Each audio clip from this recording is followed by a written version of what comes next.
Hello students, how are you? Hope you all are fit and fine. Here you are looking your book cover over the screen right now. The same book you also have to purchase from the bookstore. Here we were continuing the history portion.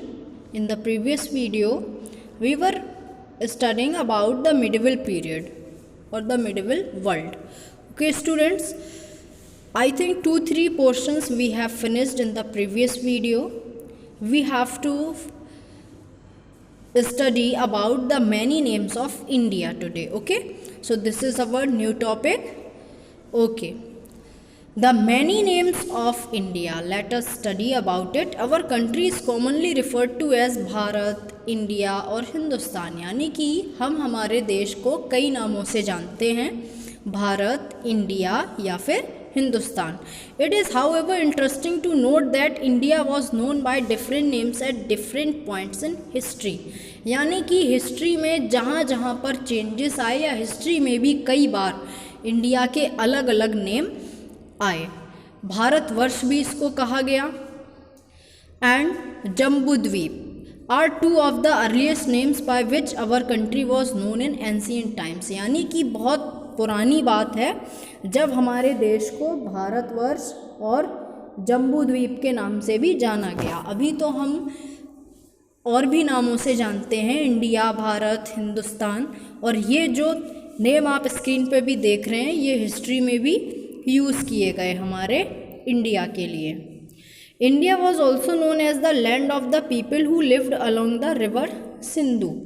India को उस नाम से भी जाना गया कि सिंधु लोग जो है रिवर सिंधु के किनारे, सिंधु एक नदी है, वहाँ पर जो लोग रहते हैं उन्हीं का ये देश है. The Sanskrit word Sindhu was pronounced Hindu in Old Persian and Hindu in French became Inde. This word came into English as India. यानी कि सिंधु नदी के किनारे रहने वाले लोगों को हिंदू कहा गया और हिंदू को फिर फ्रेंच में इंडे कहा गया and then in English it became India. Okay, the way we understand Hindustan today is quite different from what it was understood in medieval times. Hindustan को जैसा हम आज देखते हैं, जानते हैं, वो मिडिवल टाइम्स में बहुत ज़्यादा डिफरेंट था. For example, according to some medieval scholars, Hindustan comprised territories that were a part of the Delhi Sultanate. On the other hand, Babur, the founder of the Mughal emperor, used the term Hindustan to describe the geography and natural vegetation of the subcontinent. यानी कि India के बारे में जो भी उसका natural vegetation है या ज्योग्राफी, ये सभी डिस्क्राइब करने के लिए जो मुग़ल एम्पायर थे बाबर, उन्होंने हिंदुस्तान कहा इंडिया को. It was only in the 19th century during the British Raj that Hindustan came to be used synonymously with India. यानी कि ब्रिटिशर्स का जब राज हुआ इंडिया पे तब उन्होंने हिंदुस्तान को क्या बुलाया? India. Major historical developments. The medieval period in India is characterized by some important developments. The coming of the Muslims led to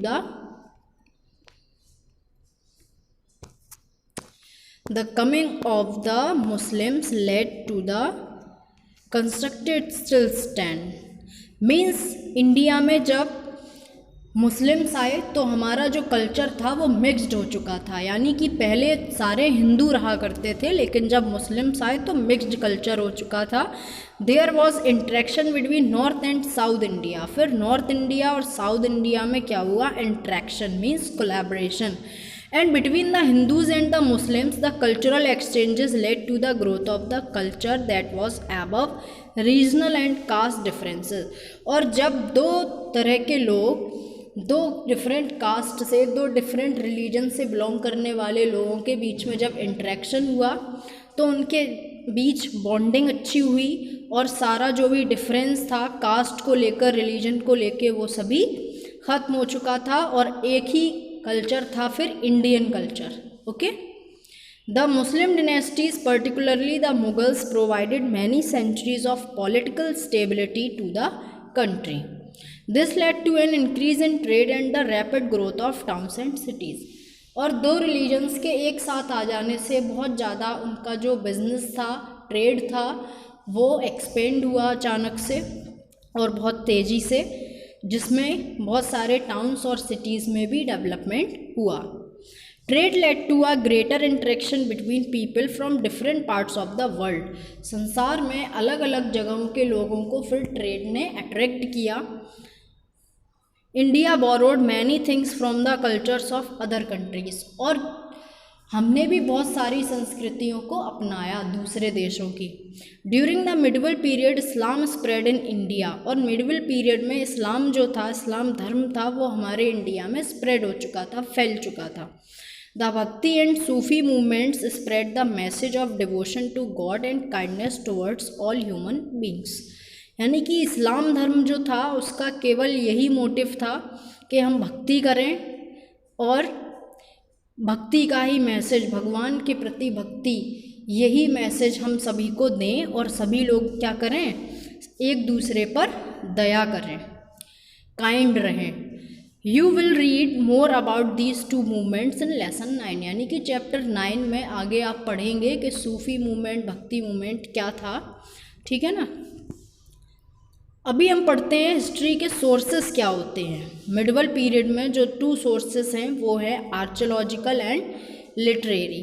okay, about these 2 terms we will learn in next video, so keep watching the videos. If you have not subscribed my channel yet, please do subscribe it so that you will not miss any of the topic of your book. So children, it is time to departure. Meet you soon. Bye bye, take care.